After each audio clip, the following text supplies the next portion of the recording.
শাবান মাস হচ্ছে রমজানের পূর্ববর্তী মাস। শাবান মাসটা হচ্ছে রমজানের প্রস্তুতির মাস। একজন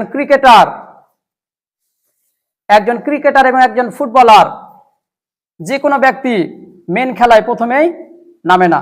খেলার আগে সে প্র্যাকটিস করে, দীর্ঘ সময় ধরে প্র্যাকটিস করে।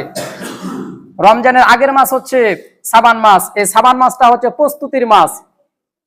এই মাসে যদি আপনি নফল রোজার মাধ্যমে আপনি কাটাতে পারেন, তাহলে আপনার রমজান মাসটা ইফেক্টিভ হবে। এবং রাসূল করিম সাল্লাল্লাহু আলাইহি সাল্লামের কাছে সবচাইতে রমজানের পরে রোজা রাখার জন্য সবচাইতে পছন্দের মাস ছিল এই শাবান মাস। বুখারী এবং মুসলিম শরীফের হাদিস, আর হাদিসটি বর্ণনা করছেন রাসূল করিম সাল্লাল্লাহু আলাইহি সাল্লামের সহধর্মিণী আম্মা জান আয়েশা রাদিয়াল্লাহু তাআলা আনহা। তিনি বলছেন, ফামা রাআইতু রাসূলুল্লাহি সাল্লাল্লাহু আলাইহি ওয়াসাল্লামা ইস্তাকমালা সিয়ামা শাহরিন ইল্লা রমাদান। আম্মা জান আয়েশা বলছেন যে রাসূল করিম সাল্লাল্লাহু আলাইহি সাল্লামকে আমি রমজান ছাড়া অন্য কোন মাসে পুরো মাস রোজা রাখতে আমি দেখিনি। অর্থাৎ রাসূল করিম সাল্লাল্লাহু আলাইহি সাল্লাম যখন পূর্ণাঙ্গ এক মাস রোজা রেখেছেন, সেটা হচ্ছে রমজান মাস। তিনি আরো বলছেন, ওয়ামা রাআইতুহু আকসারা সিয়ামা মিনহু ফি শাবান। এবং রমজানের পরে রাসূল করিম সাল্লাল্লাহু আলাইহি সাল্লাম যেই মাসে সবচাইতে বেশি রোজা রেখেছেন, সেই মাসটি হচ্ছে শাবান মাস। এই শাবান মাসে রাসূল করিম সাল্লাল্লাহু আলাইহি সাল্লাম সবচাইতে বেশি নফল রোজা আদায় করতেন। এখন প্রশ্ন হতে পারে, এই শাবান মাসে নবীজি কেন বেশি বেশি নফল রোজা রাখতেন?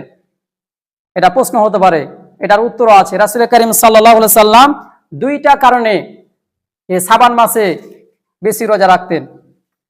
আল্লাহ রাসূল এই যে বেশি রোজা রাখতেন, কেন রাখতেন, এটা জানার জন্য একজন সাহাবী আল্লাহ নবীকে গিয়ে প্রশ্ন করলেন, ইয়া রাসূল আল্লাহ।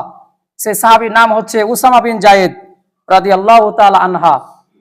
তিনি নবীজিকে প্রশ্ন করলেন, ইয়া রাসূল আল্লাহ, ওয়ালাম আরাকা তাকুম মিন শাহরিন মিনাশ শুহুরি মা তাসুমু মিন শাবান। তিনি নবীজিকে প্রশ্ন করলেন, ইয়া রাসূল আল্লাহ, আপনি শাবান মাসে এত নফল রোজা কেন বেশি রাখেন? নবীজি বললেন, আমি দুইটা কারণে এই শাবান মাসে বেশি নফল রোজা রাখি। দুইটা কারণে। এক নাম্বার কারণ, যাকা শাহরুন ইয়াগফুলু নাসু আনহু বাইনা রজাবিন ওয়া রমাদান। এই শাবান মাসটা হচ্ছে রজব এবং রমজানের মধ্যবর্তী একটা মাস।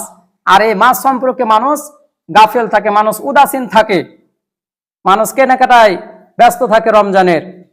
আর সে সময় আমি আল্লাহ পাকের একজন নৈকট্যশীল বান্দা হওয়ার জন্য এই শাবান মাসে আমি নফল রোজার মাধ্যমে এই মাসটাকে আমি অতিবাহিত করি। এই মাসে বেশি বেশি আমি নফল রোজা আদায় করি। এটা হচ্ছে এক নাম্বার কারণ। আর দুই নাম্বার কারণ হচ্ছে, ওয়াহুয়া শাহরুন তুরফাউ ফিল আমালু ইলা রাব্বিল আলামিন। আর এই শাবান মাসটা হচ্ছে এমন একটি মাস, যেই মাসে মানুষের বার্ষিক আমলনামা আল্লাহ পাকের সামনে পেশ করা হয়। সম্মানিত উপস্থিতি, মানুষের আমলনামা, মানুষের কর্মফল আল্লাহ পাকের সামনে তিনটি পদ্ধতিতে, তিনটি সিস্টেমে ফেরেশতারা আল্লাহ পাকের সামনে উপস্থাপন করে। এক নাম্বার ডেইলি, দুই নাম্বার উইকলি, আর তিন নাম্বার হচ্ছে বার্ষিক। এক নাম্বার হচ্ছে ডেইলি। মানুষের প্রতিদিনের আমলনামা আল্লাহ পাকের সামনে প্রতিদিন পেশ করা হয়। সকাল এবং সন্ধ্যায় মানুষের আমলনামা আল্লাহ পাকের সামনে ফেরেশতারা পেশ করেন। এরপরে সপ্তাহে সোমবার এবং বৃহস্পতিবার, এই দুইটা দিন মানুষের আমলনামা আল্লাহ পাকের সামনে পেশ করা হয়। এই জন্য রাসূল করিম সাল্লাল্লাহু আলাইহি সাল্লাম হাদিসে এসেছে, সোমবার এবং বৃহস্পতিবার আল্লাহ রাসূল রোজা রাখতেন। তিন নাম্বার বার্ষিক। এই শাবান মাসে মানুষের বার্ষিক আমলনামা আল্লাহ পাকের সামনে পেশ করা হয়। এই জন্য নবীজি বলছেন, এই শাবান মাসে আমি বেশি বেশি নফল রোজা আদায় করি। ফাউহিব্বু আইয়ুরফা আমালি ওয়া আনা সাইম। নবীজি বলছেন, যখন আমার বার্ষিক আমলনামা আল্লাহ পাকের সামনে পেশ করা হবে, আল্লাহ পাক যেন দেখতে পায় যে তার বান্দাটা রোজা অবস্থায় আছে।